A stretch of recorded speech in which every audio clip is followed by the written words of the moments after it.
Donc, bonjour à toutes et tous. Ça fait vraiment plaisir de pouvoir présenter nos travaux aujourd'hui. En plus, en distanciel, moi, c'est vraiment original. Donc, voilà, double plaisir.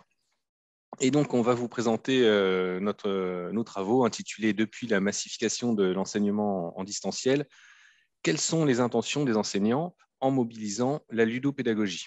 Donc, ce sont des travaux que nous menons en collaboration avec Caroline, qui est ici présente, Liliane Carmagnac, qui malheureusement n'a pas pu être là aujourd'hui, et moi-même, Clément Desgourdes. Donc, nous travaillons tous les trois dans l'enseignement et la recherche à Excelia Business School. Alors, pour décrire un petit peu le projet, c'est un projet qui naît de la collaboration de deux entités d'Excelia. Donc, la première entité, c'est la cellule TIS, et la deuxième, c'est le GameLab. Donc, la cellule TIS a pour objectif d'analyser les besoins en EdTech, de tester et de mettre en place de nouvelles solutions et accompagner les technologies au service de l'enseignement. Elle est constituée de deux ingénieurs pédagogiques et est représentée aujourd'hui par Caroline. Et le GameLab, dont je suis co-responsable, a pour objectif de promouvoir la ludopédagogie au sein de l'école et d'accompagner les enseignants dans le déploiement des cours ludopédagogiques.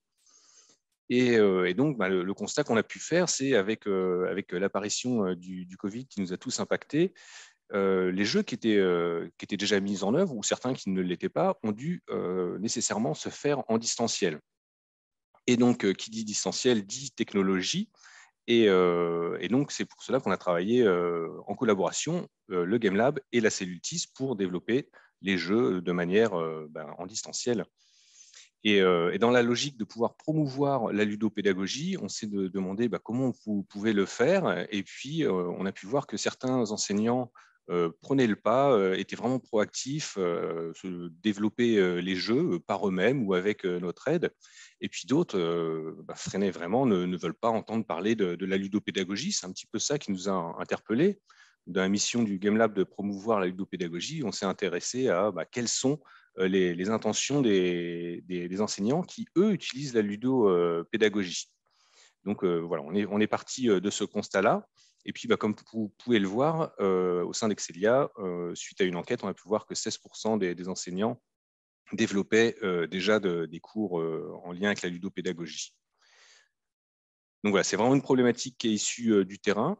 Je vais laisser Caroline présenter la suite.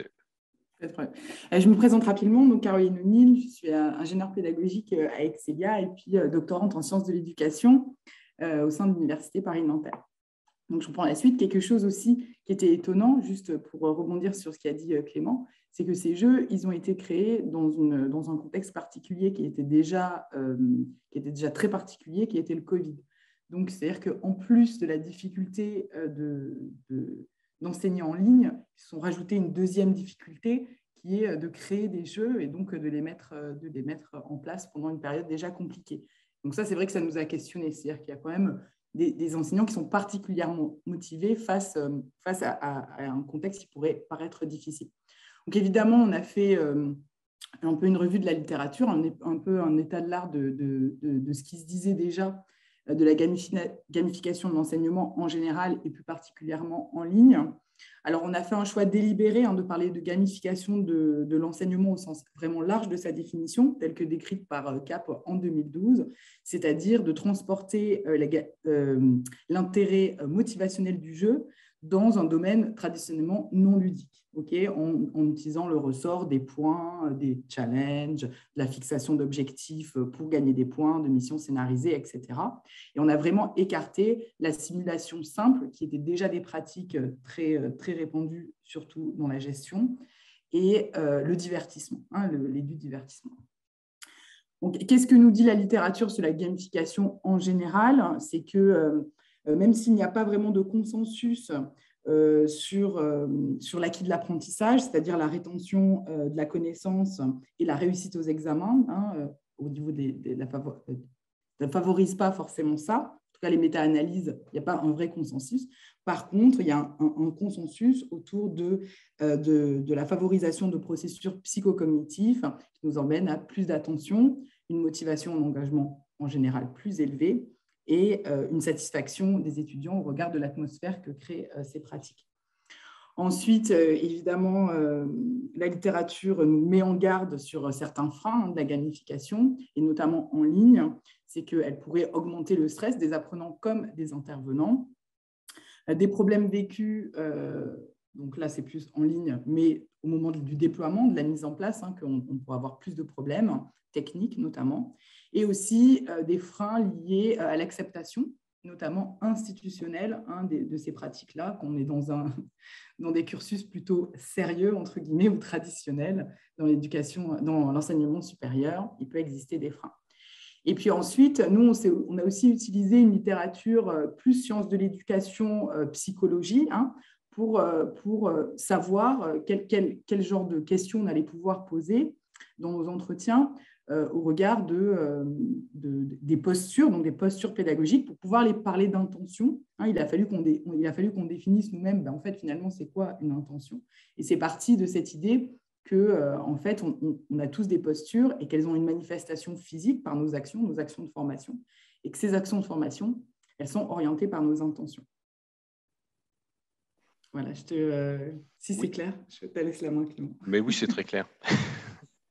Donc, en fait, on a pu voir, oui, dans la littérature, la perspective étudiant était largement étudiée. Par contre, la perspective vue des enseignants était nettement moins étudiée. Donc, pour notre approche, il nous a semblé logique d'avoir une approche qualitative exploratoire que l'on a réalisée avec des entretiens semi-directifs pour collecter nos données, ce qui nous a permis d'obtenir des données discursives en permettant aux répondants de partager leurs opinions d'experts et leurs réflexions par rapport aux questions. Donc logiquement, nous avons fait un échantillon par choix en sélectionnant des enseignants du supérieur qui utilisaient la ludopédagogie, ce qui nous a donc permis d'obtenir des réponses de personnes qui étaient compétentes pour répondre à notre questionnaire.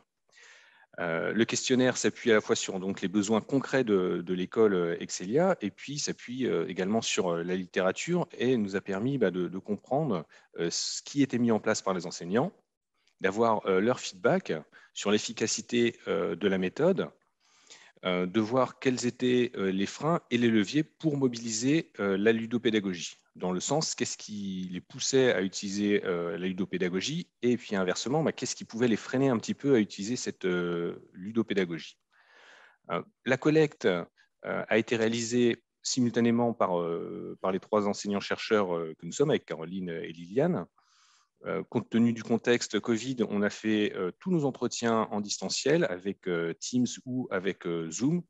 Donc, on a perdu un petit peu les échanges informels, mais par contre, ça a facilité l'enregistrement des entretiens qui ont duré approximativement 1 heure. Pour l'analyse des résultats, c'est une analyse qui est toujours en cours, tout comme la collecte des données.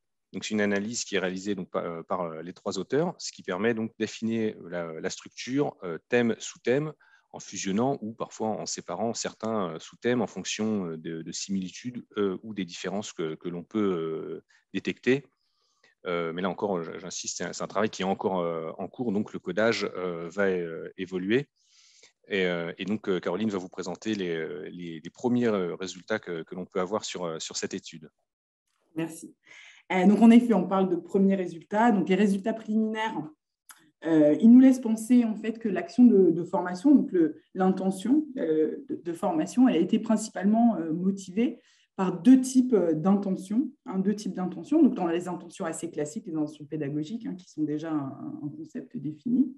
Et donc, dans ces intentions pédagogiques, on a surtout trouvé l'intention de solliciter de l'intérêt et purement situationnel, donc de l'intérêt situationnel et pas particulièrement pour la matière.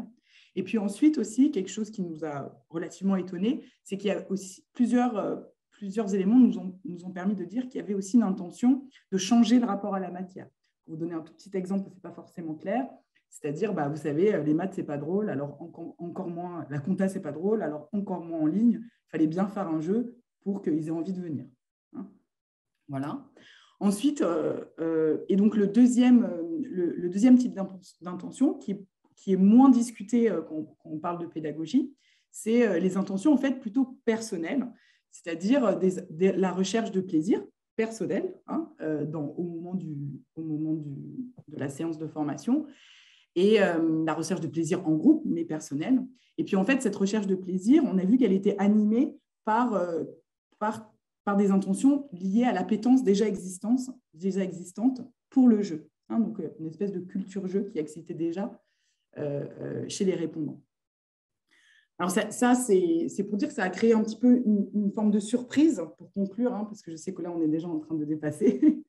Ça a créé une forme de surprise, c'est-à-dire qu'on était en face de répondants qui avaient plus ou moins conscience que ce qu'ils faisaient n'allait pas avoir forcément un impact sur les acquis de l'apprentissage, sur la rétention d'informations et sur la réussite aux examens.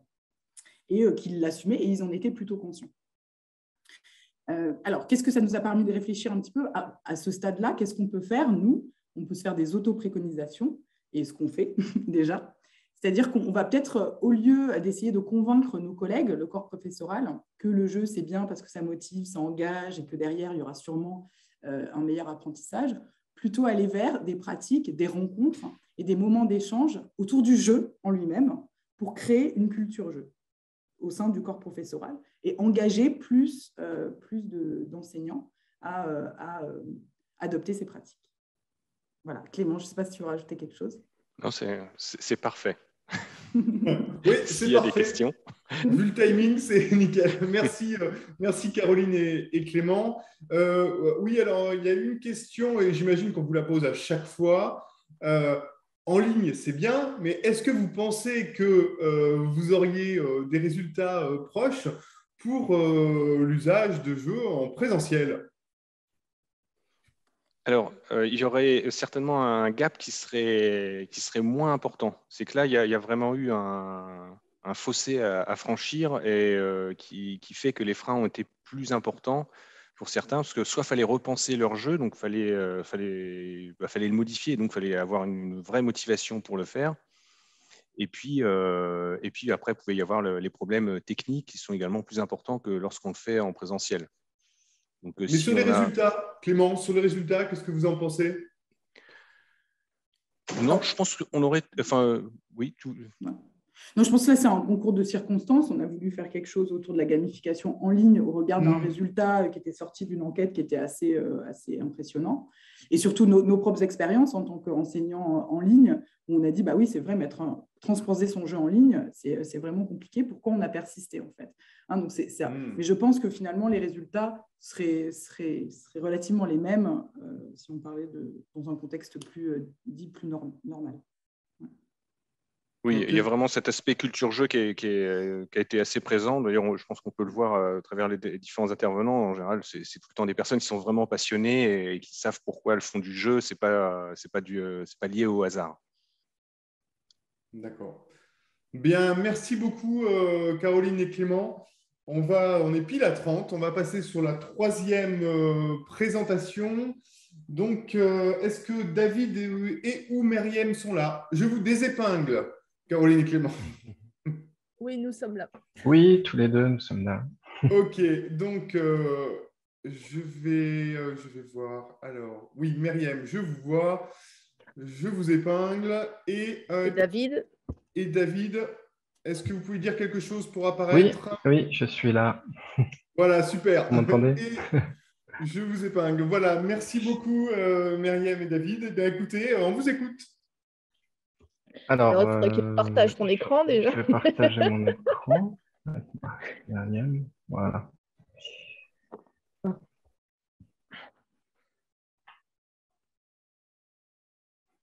Vous voyez l'écran? Oui, c'est parfait. OK. Bon, ben, on peut peut-être montrer l'ensemble du poster d'abord, pour commencer. Voilà. Donc, aujourd'hui, on est là pour vous parler de notre expérience de co-construction d'un jeu vidéo didactique, The Lost Legacy, pour l'apprentissage de compétences des métiers du vitrail. Alors, dans un premier temps, je vais me présenter rapidement. Donc, moi, je suis docteur en sciences d'éducation et je suis game designer. Et je suis devenue chercheur indépendant dans une société qui s'appelle Melaxi, que j'ai créée. Et j'ai eu l'occasion donc de pouvoir faire une première mission auprès de la structure du CERFAV avec David, qui je vais lui demander de se présenter aussi. Oui, bonjour, bonjour tout le monde. Donc, moi, je m'appelle David Arnaud. Donc, je suis chargé de projet numérique dans une structure qui s'appelle le CERFAV et qui a un CFA de formation, donc le Centre de recherche et de formation aux arts verriers, donc qui forme des apprentis au métier du verre. Donc, voilà. Et je travaille sur la co-construction du jeu de réalité en réalité virtuelle, The Lost Legacy avec Myriam. Voilà, alors je vais commencer par vous parler un petit peu de ce que c'est que ce jeu vidéo didactique et d'où ça vient. Ça vient donc de mon travail de thèse que j'ai voulu ensuite mettre dans un contexte de travail, de professionnel. Je suis partie sur l'approche inclusive. Est-ce qu'on peut zoomer sur le cas théorique, David, ou c'est compliqué? Parce que Non, non, le c'est bon. format n'est pas C'est bon là, évident. Ah ben oui, voilà, c'est super, merci. Voilà, donc en fait, mon approche est née de plusieurs expériences où je me suis rendu compte que finalement, on mettait des gens de différentes, avec les compétences nécessaires à la création d'un jeu pour apprendre. Hein. Bon, non, moi, je suis surtout sur le numérique, hein, parce que c'est vrai que le Serious Game ou Légion, on a parlé de toutes sortes de jeux jusqu'à présent. Moi, je parle de jeux vidéo. Hein. Et que finalement, il y avait un souci, notamment dans ces moments de construction, de compréhension, mais aussi surtout de modélisation des pratiques. Et donc, dans un premier temps, j'ai décidé pour structurer cette approche inclusive, d'abord de passer par une modélisation qui est hybride, où je me suis appuyée finalement sur des concepts issus des Game Studies, ou enfin, de l'Infocom, donc notamment du modèle sémiotique du gameplay de Ginvaux, et aussi sur un concept très important de la TACD, la théorie de l'action conjointe en didactique, qui modélise des situations didactiques, donc des situations d'apprentissage, grâce à des jeux de savoir. Donc, c'est grâce à des homologies sur les concepts et aussi des homologies sur les pratiques métiers que j'ai mis en place cette approche inclusive et ce nouveau genre de jeu que j'ai intitulé donc les jeux vidéo didactiques. Je ne vais pas rentrer dans le détail. Bon, dans le poster, j'ai mis quelques éléments, mais si vous voulez en savoir plus, je vous invite à lire ma thèse. Voilà. Donc, je vais passer sur la suite parce que 10 minutes, c'est court et que sinon, j'aurais trop tendance à parler. Donc, voilà. Donc, je voulais parler de l'expérience vraiment de co-construction en elle-même. Donc, d'abord, du contexte. Alors, en fait, le jeu s'est inscrit dans un autre projet beaucoup plus large sur la conservation du patrimoine immatériel des métiers du verre que menait donc David.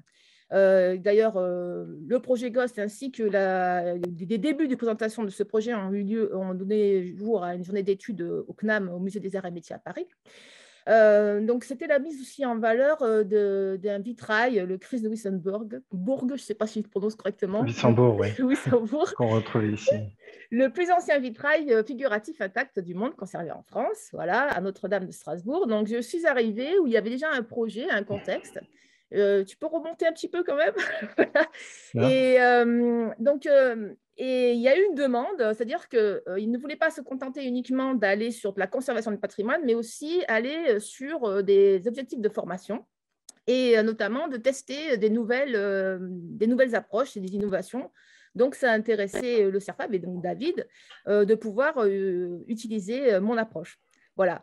Alors, savoir que le contexte aussi était de respecter finalement aussi les valeurs morales de ce secteur qui sont particulières, donc l'entraide, la transmission des savoirs. Ce n'est pas uniquement des compétences métiers particulières, c'était aussi, comment dire, une sorte de valeurs, des valeurs de ce métier, de ce secteur. Voilà.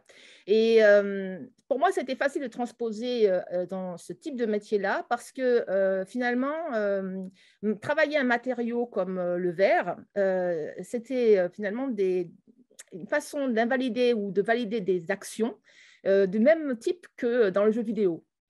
Voilà. Ensuite, au niveau des contraintes, alors il y a eu beaucoup, parce que quand arrivé en cours de route, c'est toujours le problème. Enfin, le problème, et c'est aussi l'intérêt aussi de créer sous contrainte, c'est d'être inventif. Et donc, il y avait déjà un choix sur la technologie, c'était un casque de réalité virtuelle. Donc, il y avait le problématique de ne pas aller sur du motion sickness. Souvent, l'utilisation du casque peut nous rendre malades, donc d'arriver à faire un jeu dans lequel les déplacements n'allaient pas perturber la personne. Ensuite, de pouvoir utiliser au maximum la technologie, c'est-à-dire qu'elle ne soit pas là uniquement comme décorum, mais qu'elle soit vraiment utilisée et pour mettre en valeur les expériences ludodidactiques qui allaient être faites à l'intérieur du jeu. Et puis aussi, je voulais m'éloigner, nous voulions nous éloigner d'une simple simulation pour c'est pas un engin d'entraînement. Parce que de toute façon, technologiquement parlant, la motricité fine que demande le vitrail posait problème. Donc, ce n'aurait pas été possible de l'utiliser. Voilà, de l'utiliser dans ce sens-là. Donc, on est allé sur des objectifs plutôt de compréhension de la structuration de la construction d'un vitrail, comment ça s'organise dans un atelier, quel est le plan de construction. Voilà. Ensuite, donc je peux avancer sur les contraintes didactiques en parlant. Donc, sur la problématique de la simulation, parce que souvent, la simulation est plutôt une évaluation plutôt qu'une construction de connaissances. Est-ce qu'on peut monter un petit peu en haut à droite pour David, sur la suite des contraintes? Donc, en haut, ouais, monter un petit peu. Bon, sinon, donc il y avait les contraintes de ressources. Bon, les savoirs, je pense que j'ai passé dessus. Ensuite, il y avait les contraintes de ressources humaines et financières et de temps, c'est-à-dire qu'on avait 6 mois environ. Et 2 petites équipes, hein, voilà, avec 2 stagiaires. Et en plus, en pleine période de Covid-19. Donc, ouais, avec le confinement, etc. Donc, c'était vraiment compliqué parce qu'il a fallu former et en même temps mener ce projet avec des personnes qui n'étaient pas forcément expérimentées. On était 3 experts et 2 stagiaires, donc, dont un développeur qui était intégré dedans, bien sûr. Voilà, et donc je vais passer sur la méthodologie et les playtests. Je vais juste introduire, après ce sera David qui prendra la parole. Donc, la méthodologie, en gros, il y a 3 grandes étapes. Alors, la première étape, c'est de faire comprendre cette différence d'approche que je propose, notamment à l'ingénieur pédagogique, pour que ça puisse être intégré dans le parcours de formation du CAP maître mitrailliste, enfin, CAP verrier option vitrail, pardon. Option vitrail. Oui, c'est ça. Et aussi, David, pour qu'il puisse prendre en main complètement le projet et qu'on puisse copiloter ensuite le développement et qu'il comprenne vraiment sa différence, que vraiment j'entre par le play. Moi, j'entends vraiment, parce que souvent depuis ce matin, j'ai eu on disait, voilà, apprendre en jouant. Moi, je joue pour apprendre. Hein. C'est vraiment, j'inverse cette orientation-là. C'est comme ça que j'ai structuré le jeu vidéo didactique. Donc, la deuxième étape, c'était une étape de design thinking. Alors, j'ai mixé. Alors, comme j'ai fait des analogies de structure pour mon modèle théorique, j'ai fait des analogies aussi de méthodologie de gestion de projet sur le développement. C'est-à-dire que je suis allée chercher des choses dans l'innovation, donc les méthodes de design thinking avec un canevas que j'ai adapté pour pouvoir structurer l'idée de jeu et pouvoir rédiger une première note d'intention avec les objectifs, le cadre, le narrative design, commencer à poser les grands points. Et puis, la troisième phase, une fois que… Alors, bien sûr, ce design thinking est fait avec l'ensemble de l'équipe, c'est-à-dire que aussi bien les utilisateurs que les formateurs que les concepteurs. C'est très important pour qu'on puisse créer une expérience centrée sur l'utilisateur, en fait. C'est ça. C'est les notions de play design qui viennent de chez Jimbo. Hein. C'est vraiment ça que je suivis. Et la troisième étape, c'est le GDD, le Game Design Document. Hein. C'est classique, avec finalement… La relation qui a été mise en place entre le modèle sémiotique du gameplay pour apprendre que j'ai mis en place et les actions de jeu en elles-mêmes. Voilà, je vais laisser la parole à David en espérant que je n'ai pas trop dépassé. Oui, on n'est pas, je ne sais pas si on est dans le timing, mais on va essayer de faire très très vite sur la partie méthodologie. Donc, on s'était mis d'accord avec Myriam. On voulait passer une petite vidéo du coup que Myriam a réalisée. Oh là. Donc, c'était intéressant parce qu'en fait, on a géré avec les stagiaires. Donc là, je pense que vous voyez la vidéo. Non, donc moi je ne la vois pas. Je ne sais pas vous si ne voyez pas. Je l'ai partagé ici. Oui, mais si tu as partagé l'écran Ah ou oui, seul le poster. Ouais. Je vais repartager l'écran. Je vais vous repartager ici.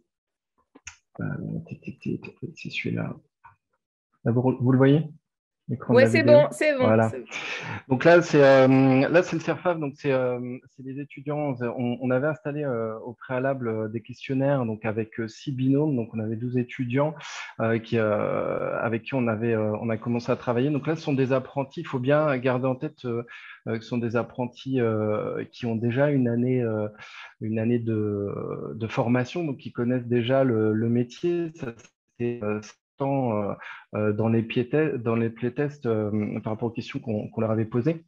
On s'est rendu compte en fait voilà, qu'ils avaient, ils avaient un apport extrêmement intéressant sur le questionnaire et comment est-ce que eux ils pouvaient voir l'intérêt et l'utilisation dans notre centre de formation.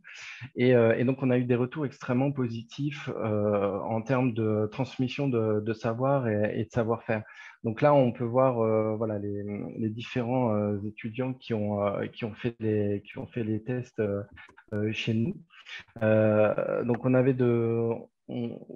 a pu en fait échanger énormément avec eux sur les différents apports. Donc, ils nous ont apporté des informations sur l'amélioration du jeu vidéo, hein, parce qu'on était en phase de test avec évidemment le travail un peu en mode agile de retour sur l'application et puis le jeu vidéo.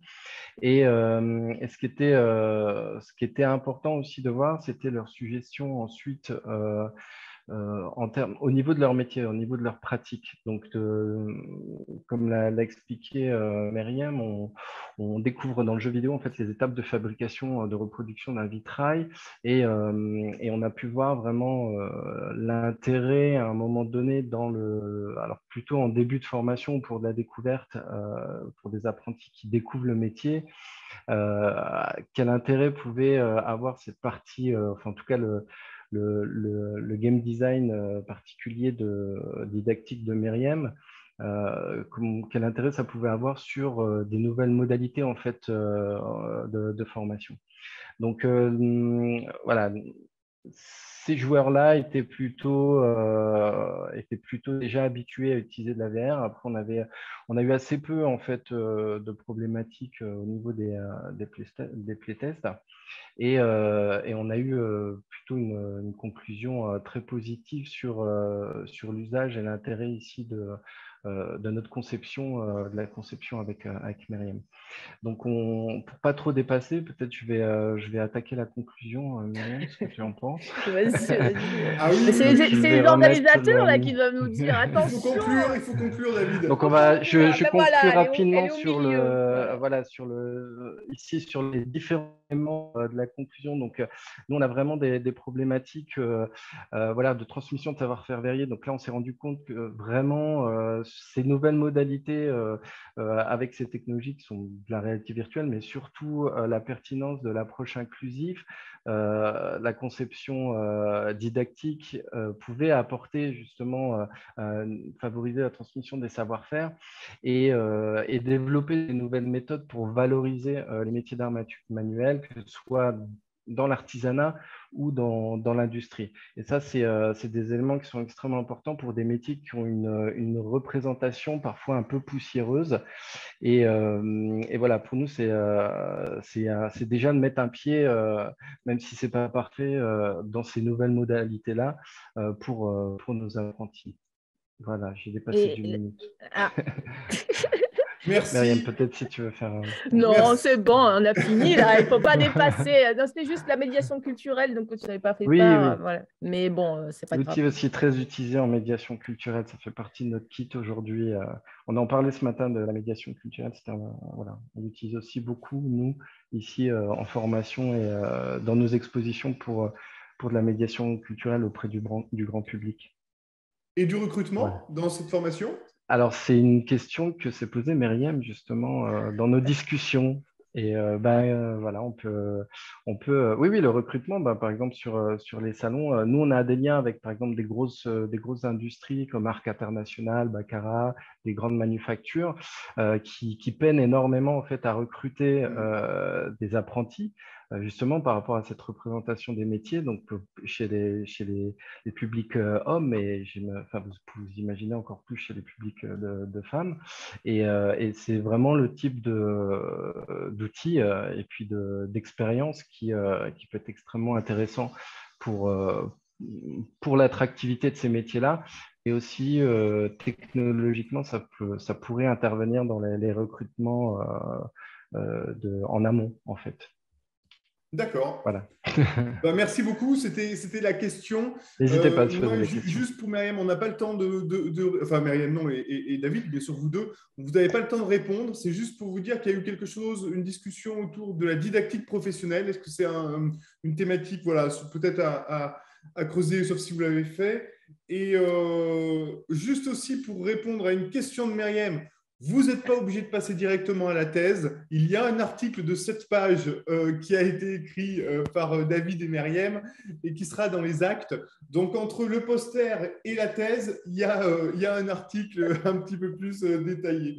Merci beaucoup, Myriam et David, Merci de à votre vous. participation et puis de vous avoir apporté aussi ce secteur d'activité qui était pour nous particulièrement original. Merci. Merci beaucoup. Merci. Merci à vous.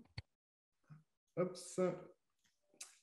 Ok, donc maintenant, nous allons prendre la dernière session poster. Yuen, vous êtes là. Je vous mets Bonjour. En épingle. Est-ce qu'il y a quelqu'un d'autre avec vous? Non, je suis tout seul. Vous êtes malheureusement. Dites-moi, avant que je dise une bêtise, vous êtes étudiant aussi? Oui, c'est ça. Je suis en deuxième année de master. Là. D'accord. Donc, vous faites partie voilà, des papiers qui ont été acceptés où on était très content d'avoir des étudiants avec nous. Donc, écoutez, bien, c'est à vous. On vous écoute.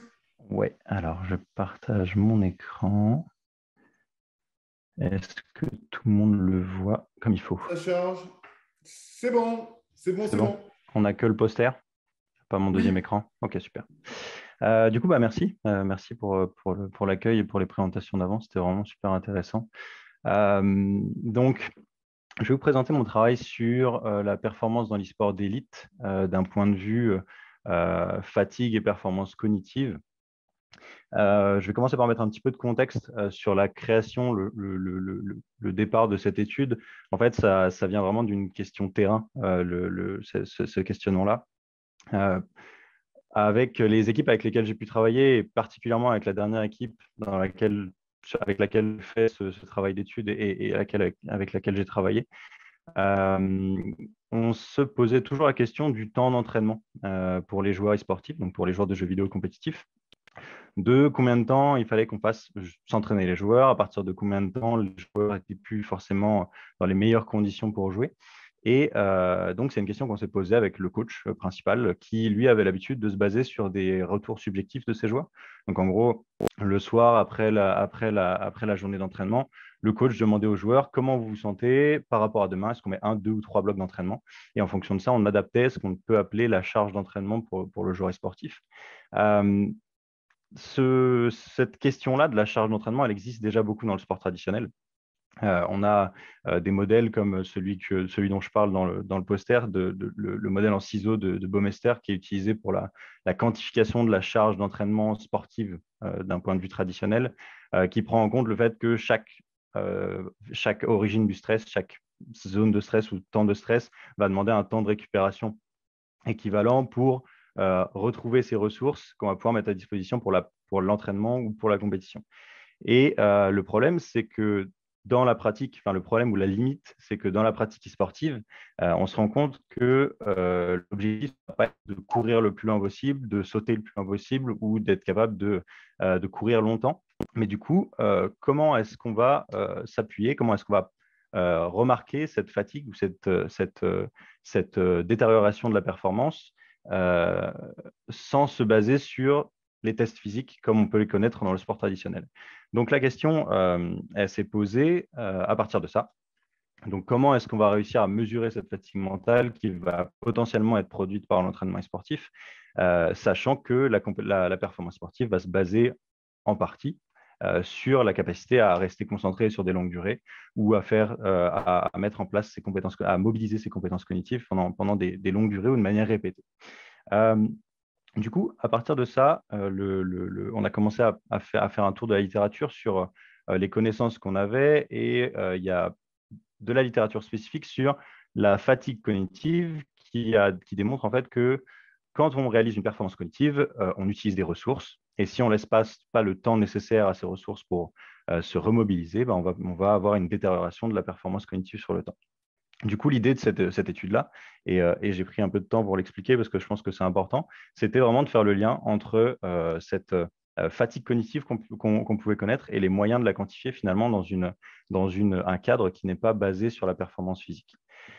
Donc, on s'est basé sur 5 joueurs avec lesquels je travaillais, donc une équipe au complet de joueurs de jeux vidéo de tiers à la première personne, donc au niveau professionnel, qui sont sous contrat depuis au moins 3 ans, donc qui sont dans un environnement professionnel depuis au moins 3 ans, et qui font partie des équipes de niveau tiers 1, donc des 20 meilleures équipes mondiales sur leur jeu. Donc, avec ces joueurs-là, l'idée, ça a été de faire passer des tests cognitifs que je vais détailler juste après, sur 3 périodes de 10 jours, donc de manière journalière. Donc, il y avait une première période de 10 jours, c'était le premier bootcamp. Donc, la première fois, on se réunissait tous ensemble pour préparer la fin de la compétition. Donc, on a eu 10 jours de mesures. Ensuite, on a eu 10 jours en distanciel entre 2 compétitions pour, je l'expliquerai peut-être un peu plus en détail dans la discussion ou dans les échanges, mais pour conserver l'adaptation à ces tests. Et on a eu une 3e séquence juste avant une compétition internationale, donc de 10 jours à nouveau, pour refaire passer ces tests. Ces tests-là, donc les tests cognitifs que je vais présenter, qu'on voit sur le poster que je vais présenter juste après, ils étaient passés 45 minutes avant le début de l'entraînement journalier, puis 15 minutes avant le début de l'entraînement journalier. Ils sont composés du coup de 2 tests. On a le test de coordination œil-main, qui est en fait un test qui s'approche de la logique interne de l'activité sportive, c'est-à-dire qu'on va avoir des informations à l'écran et on va devoir répondre à ces informations-là grâce au clavier et la souris. On peut même élargir à la manette, mais là, dans ce cas précis, on était sur des joueurs clavier-souris. Et le 2e test, qui est un test de temps de réaction, qui lui a été beaucoup plus validé dans la littérature scientifique, mais dans les champs disciplinaires de l'entreprise. Donc, ça a été plutôt validé dans des études basées sur la charge cognitive ou la fatigue cognitive en entreprise et ou dans les études sur la sécurité routière. Donc là, on était sur des tests qui montraient bien, qui ont déjà été validés au niveau de la fatigue mentale et pour la coordination humaine, des tests qui sont un peu plus proches de la pratique du joueur pour avoir potentiellement un lien ou non entre les deux.